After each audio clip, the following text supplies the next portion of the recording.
না কিছুই না এটা। তো বন্ধুরা আজকে আমাদের ডিনারে হবে আলু পরোটা। আলু পরোটার জন্য এই যে আলু নিয়ে নিয়েছি, দেখো আলু নিয়ে নিয়েছি, আর এখানে আলু গ্রেট করে নিয়ে নিলাম, আর এখানে কাঁচা লঙ্কা, ধনিয়া পাতা আর পেঁয়াজ কুচি দিয়ে আজকে আমরা রাত্রে ডিনারটা আলু পরোটা হবে। এই যে দেখো এইভাবে গ্রেট করে নিলে না মানে ভালো হয়, আলু পরোটা ভালো ম্যাচ হয়, মানে খেতেও ভালো লাগে আর খেতে খুব ভালো হয়।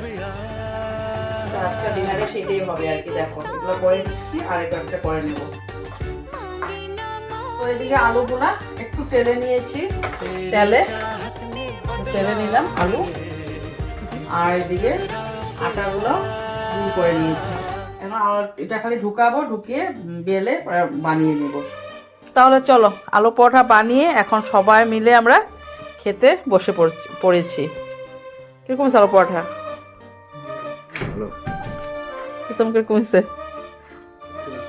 শিবম? আলু পরোটা খাই না, আগে মশলা টসি লাগে রেডি, খাই দেখ কিরকম হয়েছে।